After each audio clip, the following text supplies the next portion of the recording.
ska vi nu bege oss till Jönköping och en annan maktkamp. Under året som gick turnerade Älvsborgsteatern runt med en föreställning i högstadie- och gymnasieskolor som hette Janssons frestelser. En pjäs av och med göteborgaren Karl Einar Häckner. Ni ska få möta Jansson, Jonsson, Jönsson och Elsa. Som boven i dramat möter ni Ann Stenberg, ordförande i Kulturstödsnämnden.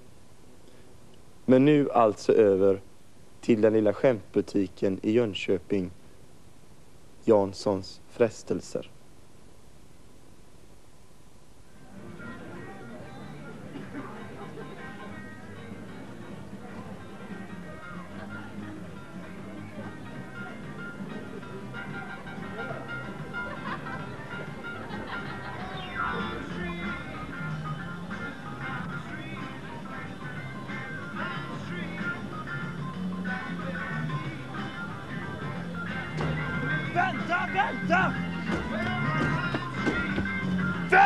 Vänta! Vänta! Vi har inte börjat än! Vänta, vi har inte satt igång än! Vi ska strax börja! Vänta! Vi stänger av musiken. Mitt namn är Karl Einar Häckner och jag ska läsa en saga. Janssons frestelse, men vi har inte börjat än. Vänta, vi har inte börjat än. Och så äta lite innan vi sätter igång. Så jag ska läsa en saga, Janssons frestelse. Där är det, men vi har inte börjat än. Vi bara sätta igång och käka lite innan. Så igång.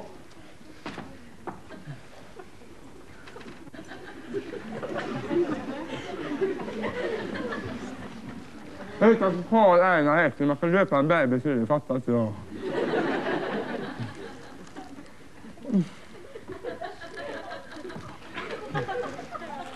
Man tar den. Den smakar. Jag har en.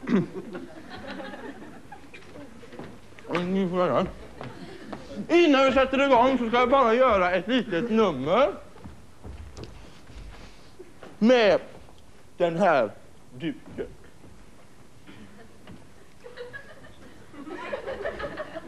Och fruktkudden.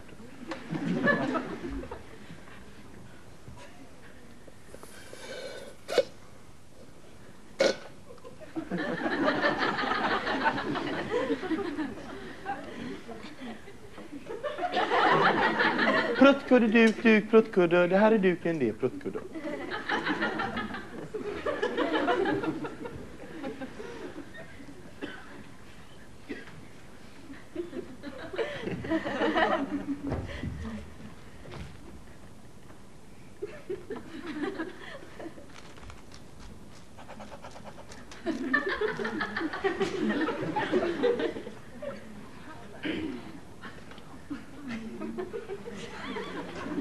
Nej.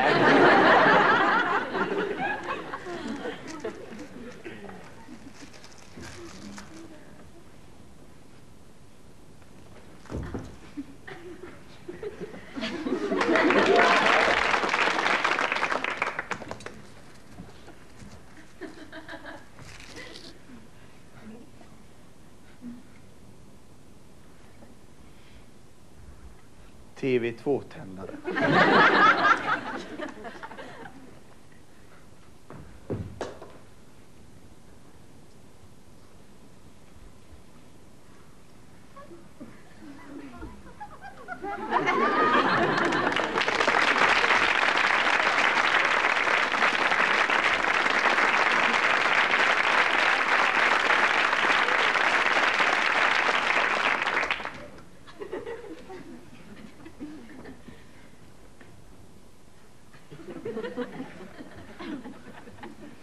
I somras var jag med om en filminspelning och min första replik var att jag skulle säga boys. Eller det var min enda replik.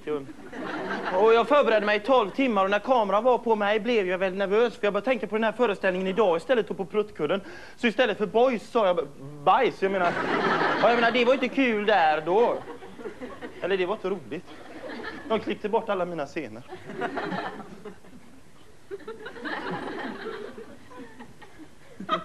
Jag var 12 år. Första gången jag fick se en trollkarl som slängde löspenisar omkring sig på scenen. Det var familjedagar i Gårdsten. Jag hade fått följa med min mamma fram till scenkanten. Jag och min mamma satt där och vi såg en trollkarl som kom in på scenen och tog fram en stor gurka som han drog isär som var löspenis. Och sen så hade han en cigarr som han tände på som också var en penis. Och han hade en sån här munspel med pubishår på som man kunde spela ödesymfonin på. Och så hade han en sån där bröst som var ring. Och han hade en sån där munk som man trycker på huvudet så piu! Och så berättade han historier som ursäkta att jag släppte mig. Nej, det gör inget, det var så gott med frisk luft. Och så avslutade han med att ta fram en stor grön kaktus. Och jag tyckte det var fantastiskt. För jag hade aldrig förr sett en sån trollkarl. Och jag skrattade då. Ja, jag ska inte skratta idag, för idag är jag ju själv trollkarl. Ser ni mig? Men då var det kul.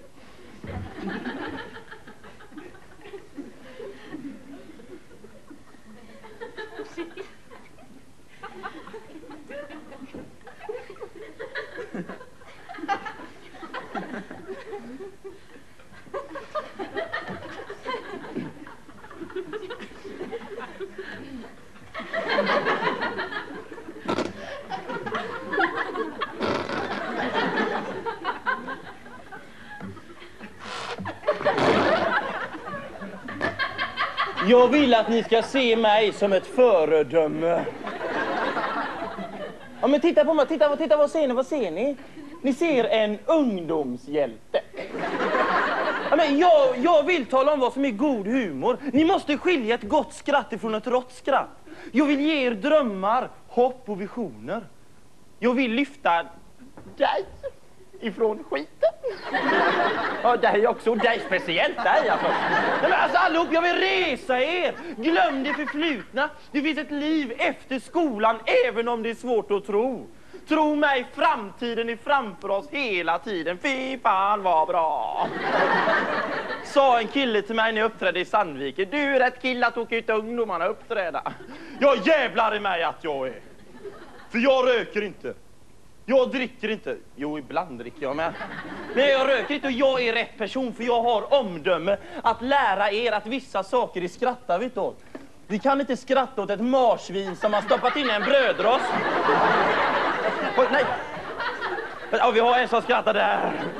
Men du har sjuk humor. Sjuk humor, sjuk. Precis som jag har sjuk humor. Vi har sjuk humor. Men ni har ett problem.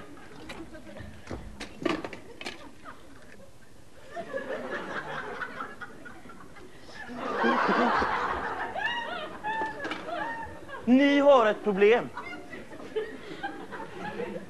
Ni skrattar åt sånt ni inte tycker är roligt.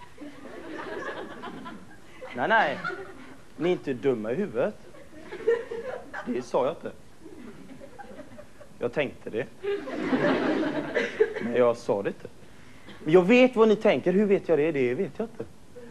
Men Jansson vet. Och han bor i Jönköping. Sagan om Jansson. Janssons frestelser. Nu börjar vi.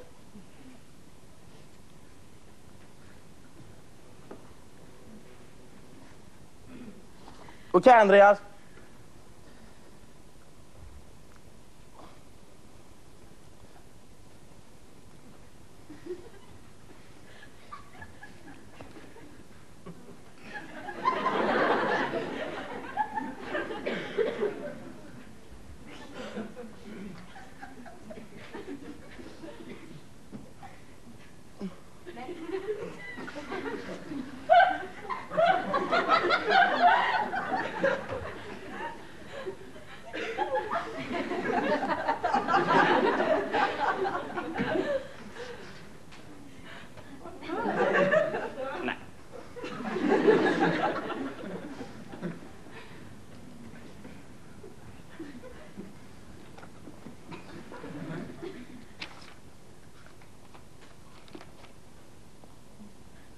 Det var en gång en farbror som hette Jansson och bodde i Jönköping.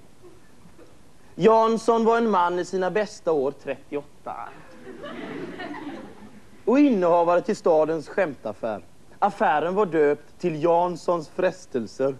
Var det något Jansson älskade utöver skämt, så var det mat. Därför hade affären fått heta Janssons frestelser. Och Jansson var stolt över sin affär. Han kände sig lite som en kung när han stod bakom disken och drog sina bästa skämt. Ni förstår, de bästa skämten hade han hittat på själv. Och hela huset, det var fullt av en väldans massa grejer. Det var lådor med julpynt här. Och en kista med kläder där. Och öppnar man kistan, pöste kläderna över. Så fullproppad var den. Och i taket hängde kläder på tork, kalsonger. Och i fönstret, där stod en adventskrubba med de 3 vise männen, Josef och Maria. Och inne i den lilla krubban där låg, vet ni vem som låg där? Mumintrolle! Och överallt fanns det bord som var fastspikade i golvet. Och Jansson, han hade hittat på en stol som gick sönder 5 minuter efter att personen hade rest sig. Vilken tokig stol. Ingen förstod Jansson, men han var omtyckt. Och nätterna igenom satt Jansson upp i sin lokal och tillverkade saker som han sedan skulle sälja, men som ingen skulle köpa. Det var som ett litet museum, en värld i världen. Och där bodde Jansson, Jonsson, Jönsson och Elsa. Elsa som skötte städningen, skötte inte städningen. Hon var från Bollebygd. Och hon var en stor kvinna. Och hon var övervakare åt Jonsson, för Jonsson han var lite...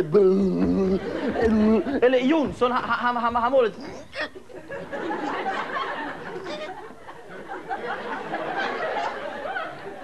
Eller från början var Jonsson busschaufför, men så åkte han dit för människor kidnappade en hel buss med människor och vägrade släppa av dem.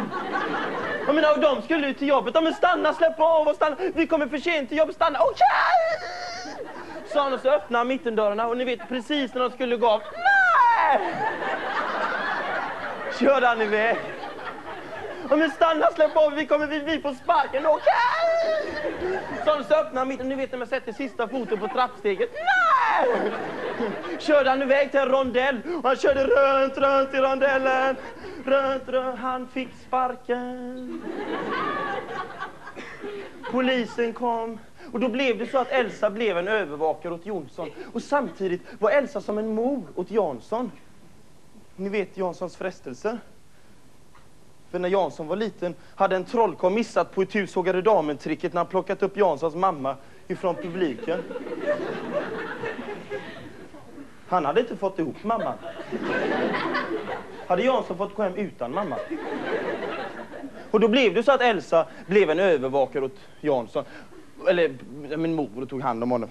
Och Jansson, han såg sig själv som en forskare inom skämtbranschen. Han skämtade jämt och han var ofta glad. Och han var väldigt intresserad av att forska på Jonsson. Fallet Jonsson var intressant och det stämde ju. Man kunde ju få en massa idéer där. Men, frågar man Jonsson vad klockan var så svarade han... 3!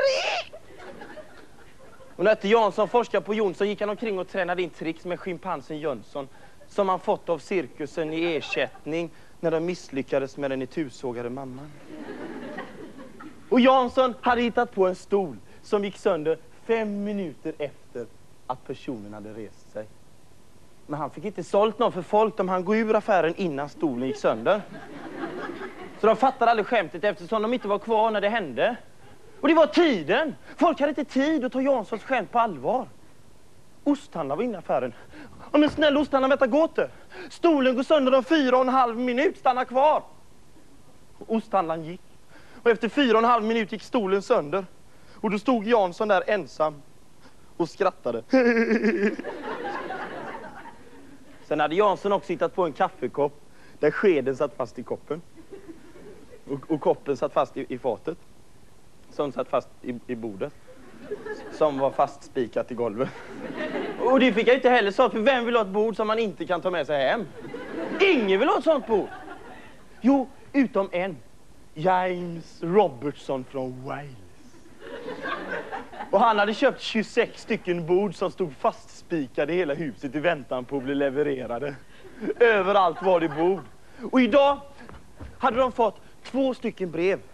Och de skulle läsas upp efter maten, som de alltid gjorde med posten. Det ena var signerat Ann Stenberg, Kulturstödsnämnden. Och det andra var från utlandet. Men nu satt de framför brasan och åt kroppkakor, rårakor och andra kakor. De har kommit, de här maurer. Vad är det? Maur. Elsa gillar inte myror, fast hon säger maurer. Maur. Hennes favoritgift är nippon. Som man lägger på ett läskpapper. Och så kommer maurerna. Och så äter de av nipponet. Och sen går de hem till sin gravida drottning. Och så får hon nippon. När inte Elsa kan få tag i nippon så använder hon sån här flugfångartejp. Ni vet, med klister på båda sidor. Ja, nej. Och så lägger hon ut i affären och så på golvet. Och så kommer maurerna och så trampar de och så fastnar de och så dör de. Ja. Lägger hon så.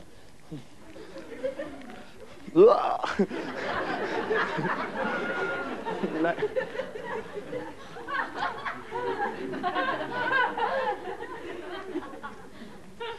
Breven, sa Jansson. Breven, sa Jansson. Kolla, de svävar. Breven.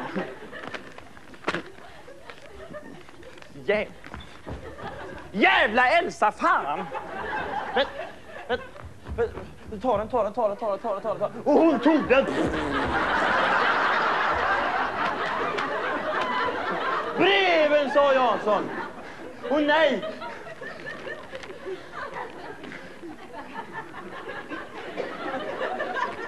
Det är ett som är på utrikiska.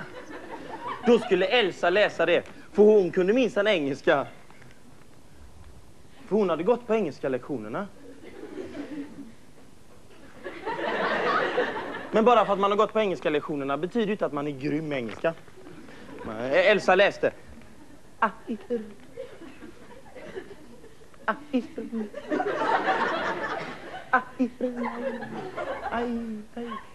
Airmail ska det vara. Och vad betyder det? Luftpost. Kom igenom luften. Ja, men läs, Elsa läste. Det tog tid. En kvart. Hello, I hope I can come and visit you next month. Best wishes, King of Comedy, James Robertson Whale. Sa James Robertson? Ja, det gjorde jag. Sa James Robertson? Ja, det gjorde jag. Det här var underbara nyheter. James Robertson kommer alltid vara världens absolut bästa komiker. Han är världskänd. Alla känner till James Robertson från Wild. Och Jansson hade träffat honom en gång i Köpenhamn. Backstage.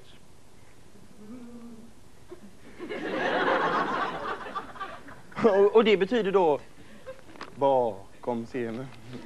Men Jansson, han kunde ingen engelska, men han hade bara sagt how do you do. Och det hade räckt. Sen hade James Robertson intresserat sig för Jansson, och då hade Jansson berättat om stolen. You just make an you can't like, because osthandlaren köper 5 minuter jävla. You can't live low. Och James Robertson älskade stolen, och då hade Jansson berättat om bordet. You know, bang, aj. Och de blev vänner i komiken. Fast det var det ingen som trodde på i Jönköping, eftersom James Robertson var så känd. Och visst, Jansson, du har nog träffat James Robertson. Vi vet hur du luktar. Men Jansson hade träffat James Robertson, och då hade han fått låna eau de cologne av Elsa. Och han hade skvätt på sig så att han hade luktat som en hel bordell. Wow, James Robertson kommer. Jag kommer slippa sälja Tysklands prylar och Taiwan-grejer. Jag hatar Tysklands prylar och Taiwan-grejer. Men om James Robertson kommer så... Det andra brevet var signerat Ann Stenberg, Kulturstödsnämnden. Ann Stenberg älskade Tysklands prylar och Taiwan-grejer. Men hon hatade Janssons egna idéer. Och hade alltid gjort sen klassens timme en gång för länge sedan. Jansson var 13 år och kär i Ann Stenberg. Vad gör man när man är 13 år och kär? Jo, man slår tjejerna i huvudet med gympapåse. Eller så sparkar man in dem i elementet och dunkar på dem. Men Jansson, han var mer påhittig än så. Han tog fram en pruttkudde. Han la den på hennes stol och det tog illa. Hade Jansson vetat hur illa det skulle ta hade han inte lagt pruttkudden på hennes stol. Han ville imponera på henne så skulle bli glad. Då skulle han fråga chans på henne. Men man blir inte imponerad av en pruttkudde. Istället så kissade hon ner sig när hon satte sig på stolen. Hon reste sig upp och gick med bestämda steg mot dörren. Vände sig om och sa: jag ska göra ditt liv till ett helvete. 13 år. Tuff tjej. Jansson läste brevet. Vi har beslutat att dra in kulturstödsbidraget för fastigheten på Sjögatan 11 i Jönköping på grund av besparingar. Med vänliga kulturella hälsningar. Ann Stenberg, Kulturstödsnämnden. Vad är det? Frågade Elsa. Vi som har det så bra, ska hon slå sönder alltihop? Förstår ni? Kulturstödsnämnden i Jönköping ägde huset. Och de lät Jansson och hans familj bo där gratis. Eftersom Janssons familj var ett roligt inslag i stadsbilden. Ja, men de var levande antikviteter med ett ständigt växande värde. Fast nu var de inte värda lika mycket längre. Och det var Ann Stenbergs förtjänst. Tack vare henne skulle Jansson nu bli tvungen att enbart ägna sig åt att sälja Tysklandsprylar. Men eftersom Jönköping var en väldigt fin och religiös stad såldes Tysklandsprylarna under disken. Och eftersom Jönköping var en väldigt fin och religiös stad var det stor efterfrågan på Tysklandsprylar. Och det var mer specialgrejer som såldes till speciella kunder med speciella intressen, ofta med en hög hatt och trenchcoat och med utländsk brytning. Och om någon anledning köpte de alltid en pipkorv också, fråga mig inte varför. James Robertson måste komma. Jag vill inte bara sälja Tysklandsprylar och Taiwan-grejer. Om ändå James Robertson var här och hyran, hur ska jag klara hyran? Nu stöttar han till sockret i alla fall. Då kommer Maure. Ska jag städa upp i huset för att jag är kvinnan nu? Tänker inte göra kvinnans lott i samhället. Om ändå James Robertson var här. Osthandlaren! Vänta, köp inte pruttkudden.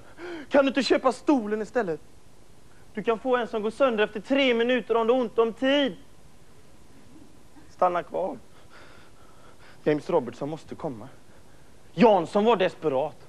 Han började tillverka en staty som skulle stå i Stadsparken. Stod man staty i Stadsparken, då skulle Kulturstödsnämnden ge sig. Och statyn skulle vara gjord i brons. Och det skulle vara stor och ståtlig och pompös. Papier-maché. Det blev papier-maché istället.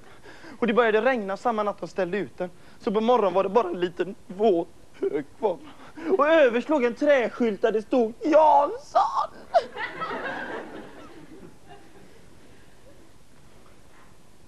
Kulturstödsnämnden hade Jönköping i ett järngrepp. Och de hade förgreningar ända ner till bottenskiktet inom kulturlivet. Barnteater. Dansband, de bestämde väl all skit. De kände alla kände dem.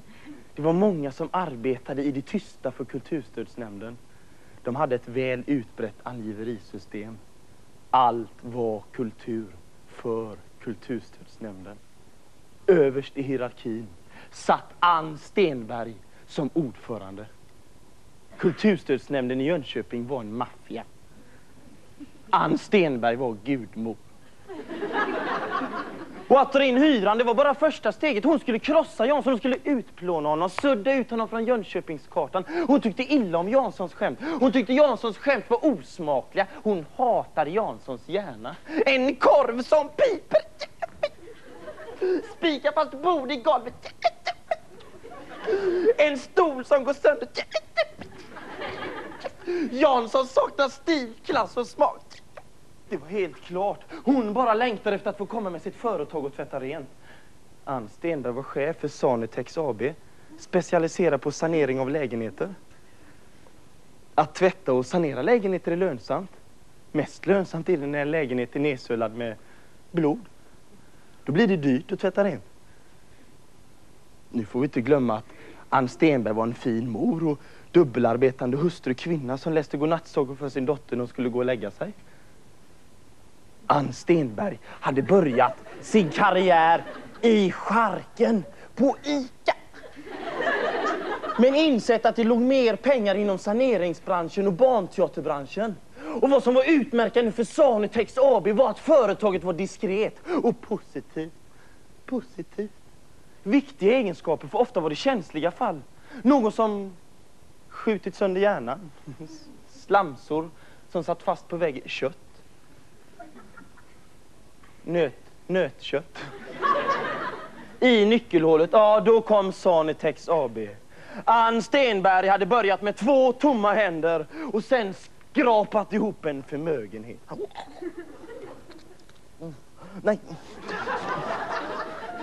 Hallå! Här var det pruttkuddar. Hallå! Här var det pruttkuddar. Jansson stod på torget och sålde pruttkuddar. Att stå på ett torg och sälja pruttkuddar är det mest förnedrande en konstnär kan göra. Man ska inte stå på ett torg och sälja pruttkuddar. Det visste Elsa. Hon fick en smärre chock när hon fick se Jansson stå på torget och sälja pruttkuddar. Hallå, här var det pruttkuddar. Jansson hade ingen prestige att förlora längre. Han hade inte tid att vara fin i kanten. Han hade fått ett nytt brev från Ann Stenberg. Sen hade hon ringt upp och de hade pratat en lång stund om vilket förhållande han och Elsa hade. Vem den där Jonsson var. Om inte den där apan Jönsson hade rabies. Och så hade hon avslutat med att säga din tid är ute. Och Jansson tog henne på orden. Han satte upp en banderoll utanför huset på Sjögatan 11 i Jönköping. Så att Elsa, Jonsson och Jönsson skulle förstå. På banderollen stod det, min tid är ute! De fattade ingenting. Så veckan efter satte han upp en ny, vår tid är ute! Och det tyckte Elsa var roligt, så hon satte upp en egen, min tid har alltid varit fel. De kunde inte förstå att det började närma sig slutet. Om ändå James Robertson varit där. Världens bästa komiker. För Jansson kände verkligen honom. Bara det hade räckt.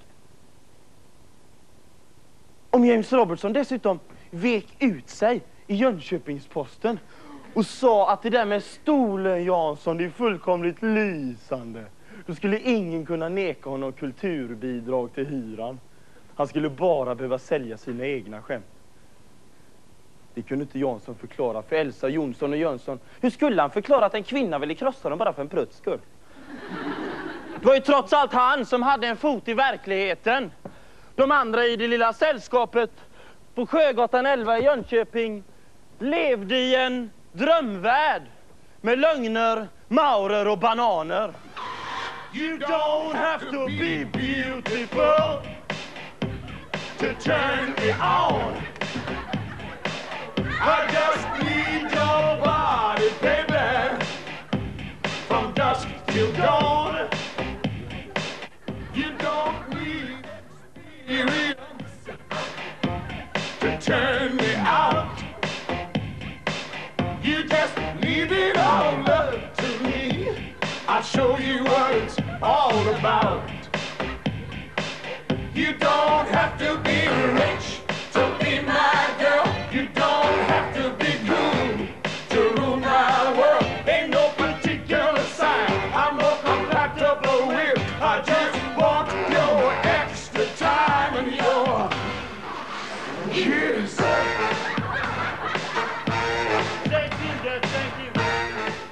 Vet ni vem Tom Jones är?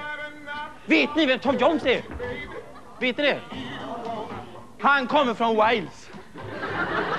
Hajar ni kopplingen? Han kommer också av fråga era föräldrar. Eller av... Höj ljudet! Undress me. Let me be your fantasy. And maybe you could be mine. You just leave it all up to me. We can have a good time. You don't have to be rich to be my girl. You don't have to be cool to rule my world. Ain't no particular sign I'm more compatible with. I'll give you one with your extra time and your... Take a better dance now.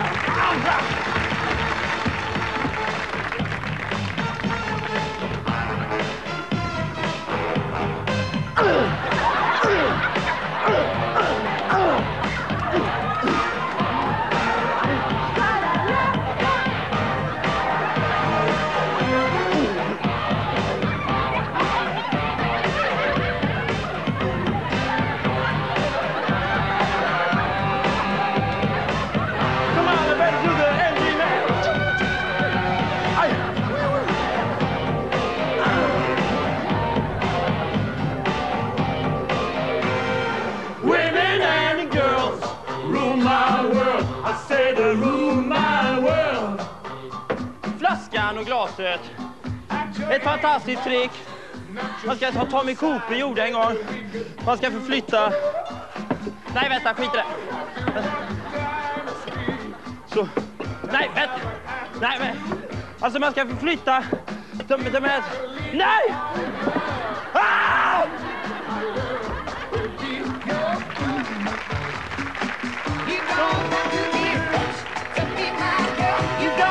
Be good. I just want your extra time. Kiss.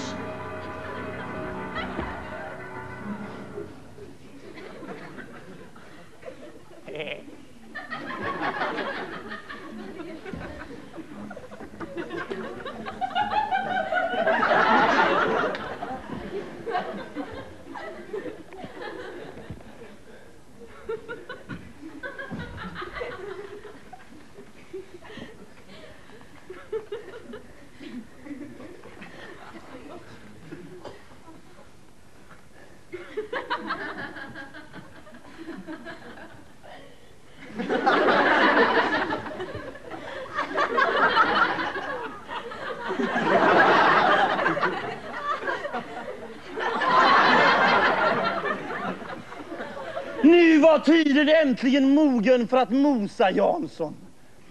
Ann Stenberg satt på toaletten i svag belysning och rotade i sin mans portfölj som hon alltid gjorde när hon kom åt. Oj då, det är ett Tysklands magasin. Hon tyckte det var hemskt att hennes man hade sådana sin portfölj. Ann själv hade sina på kontoret. Hon läste igenom det på en gång. Det tog 3 timmar. Så hemskt var det. Längst ner hittade hon en pipkorv. Hon pep ett pip.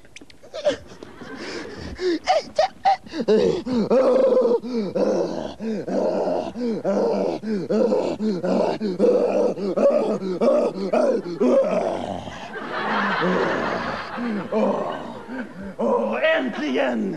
I 25 år! I 25 år har vi väntat på att få förgöra pruttkuddsäcklen. Och nu är tiden äntligen mogen. Och Jansson är en pressad man. Fixar han inte fram pengar inom en vecka så vräker honom. Jansson är lycklig och har något som är värt att förstöra.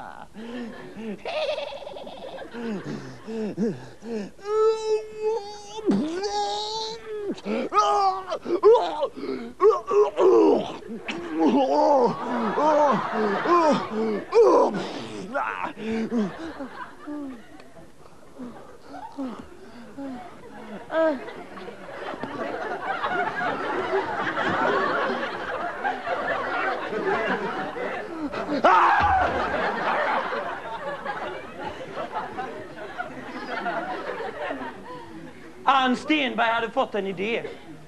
Hennes sekreterare ringde upp Jansson och bokade honom på invigningen av nya hotell Ramada. Han fick fria händer att göra vad han ville. Ann Stenberg visste inte vad Jansson skulle göra. Jansson visste inte att Ann Stenberg låg bakom alltihop. Ann Stenberg visste bara att Jansson kommer göra bort sig. Jansson gör ju alltid bort sig. Det kommer han göra denna gången också. Fast denna gången skulle Ann Stenberg sitta på första parkett och applådera. Ann Stenberg var en mycket lycklig kvinna idag. Elsa, vi har fått ett jobb, Elsa. Det är bra betalt, Elsa. Vi kommer klara hyran. Vi ska bygga en tårta, Elsa. Och där i ska jag och Jönsson sitta, och så sitter vi i tårtan och så spränger vi tårtan innan desserten serveras som stripporna brukar göra. Ska ni ta vid kläderna också? Nej, Elsa! Nej, vi ska ha fyrverkerier, massor av fyrverkerier. Och du, Jonsson, du ska leverera tårtan. Och det var inga problem för Jonsson.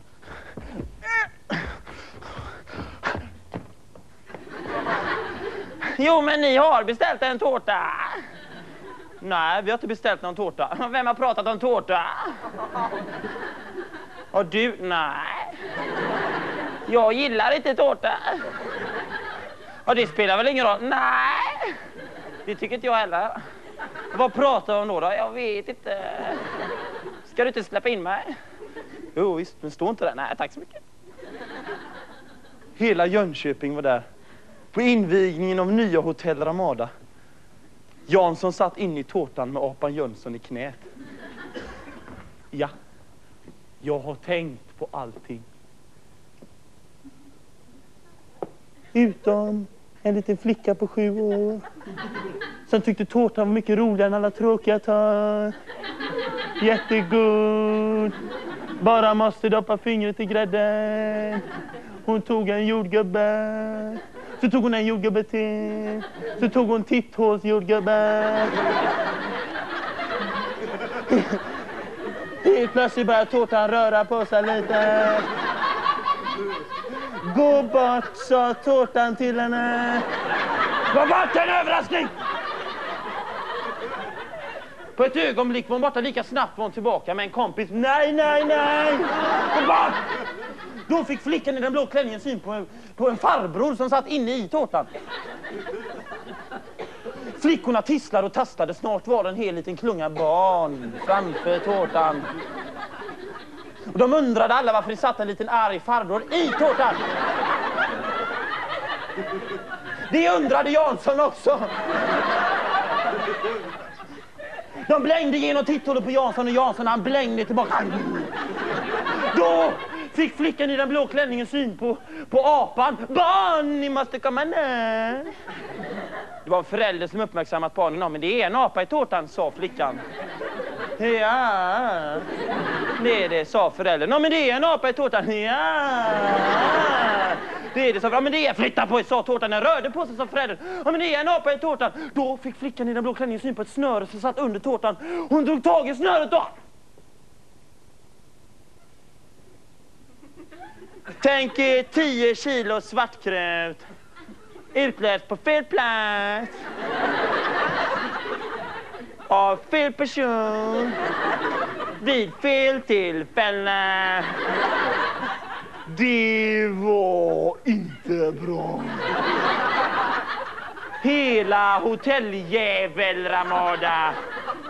Puff. Synd. Döda apor är jätteroliga som hänger livlöst i långa lianer utan att ge ifrån sig ett ljud. En apa ska ju låta och hoppa och springa och busa. En levande apa är ju rolig. Men det är ju den skrattar vi åt. Det är därför de finns. För att vi ska skratta åt dem.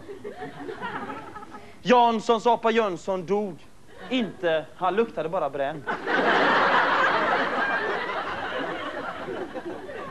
Och det var ingen slump att den lilla flickan i blå klänning var Ann Stenbergs dotter. Hon hade tuttat eld på tårtan och tårtan tog eld i Jansson och Jansson tog eld i Jönsson och Jönsson blev förbannad. Han löpte amok inne på nya Hotell Ramada och slog kocken på käften. Synd att det tog eld i gardinen, det var ju synd alltså. Nya Hotell Ramada skulle bli ett kanonhotell med mycket konferenser. Synd att det tog eld i gardinen. Det var synd. Hemma vid huset på Sjögatan 11 i Jönköping satt Jansson vid köksbordet och blev tröstad av Elsa. Vad kommer hända nu? Vi kommer bli utslängda på gatan. Och varför kommer inte James Robertson och hyran? Hyran är inte betald. Och Jönsson, han kommer väl hamna på zoo i Tyskland. Förstår ni? Det är slut. Inga mer pengar. Ingen James. Inga Maurer. Det blir ju ingenting.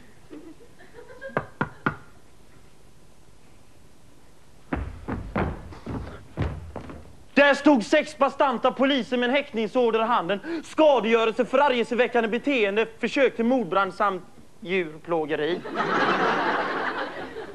Vi söker Jansson, Bengt K. Jansson. Asså!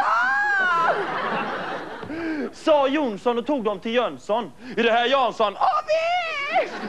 Har han inte lite väl håriga armar? Jo, jag vet! Han ser ut som en apa. Ja, jag har alltid sagt det. Ska ni sätta handklovar på han? Jo visst. Och när de försökte sätta handklovar på Jönsson, då slet han sig. Han bet innan polismannen i örat. Aj! Den jävel bet mig! Blod rann ifrån örat och de började jaga Jönsson runt omkring inne på huset på Sjögatan 11. Jansson satt vid köksbordet och grät vuxna karn. Han kanske längtar efter någon. För ute på gatan, där väntade Ann Stenberg med lokal-tvn, tidningar, radio, pressen, hela Jönköping var där.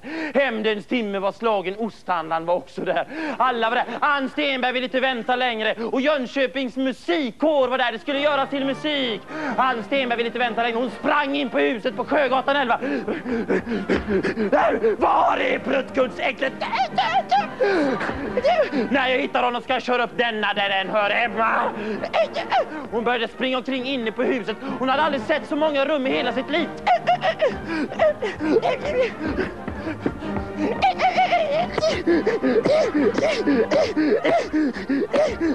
Och utan misstag kom hon in i pruttkuddsrummet. Nej, ta bort det. Nej, ta bort det. Nej, ta bort det. Nej.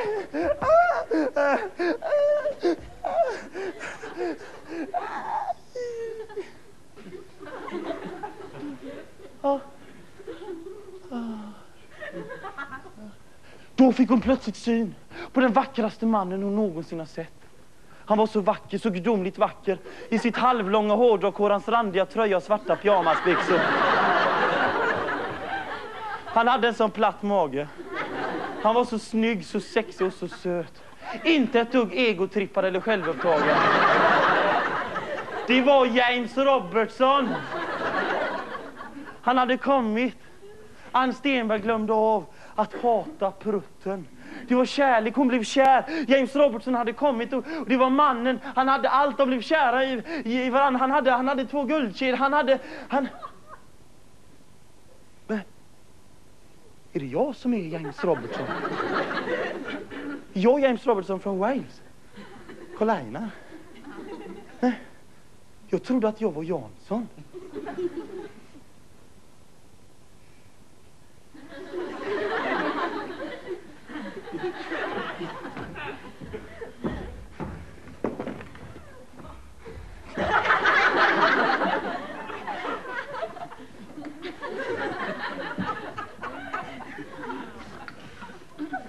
James Robertson, han bara flög fram till Ann Stenberg. Han tog henne i sina bara armar och de flög ut i världsrymden på den oändliga resan. Ann Stenberg skilde sig från sin tråkiga dotter och den tråkiga blåklänningen och hennes tråkiga man. Hon blev en lycklig kvinna med James. De fick massor av barn, hurra! And let me play among the stars. Let me see what spring is like on Jupiter and Mars. In other words, jag flyger! Jag flyger, kolla! In other words, jag flyger! Darling, jag flyger, allting är möjligt! Jag kan flyga, kolla! Ni kan också flyga! Alla kan flyga! Alla kan... Jävlar vilken smäll!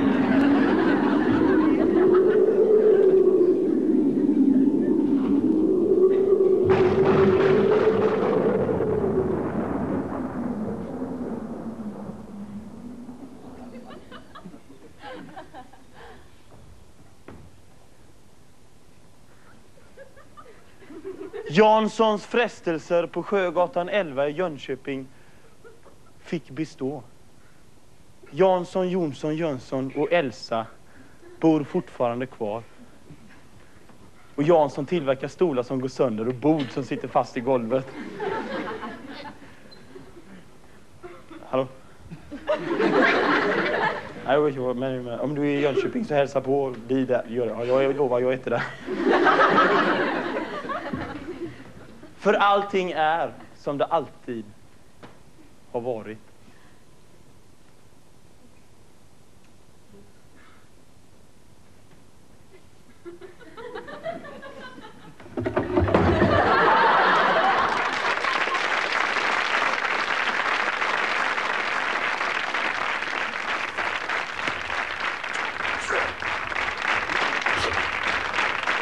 Nej!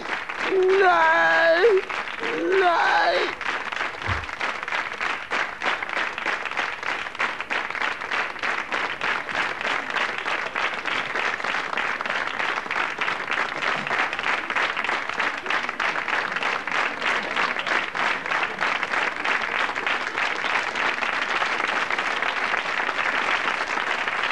Tack.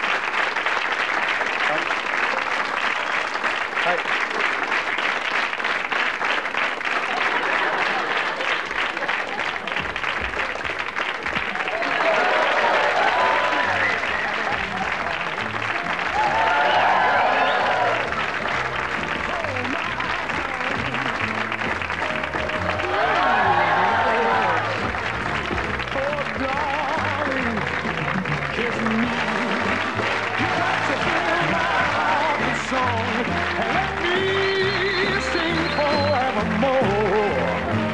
You are all I long for, all I worship.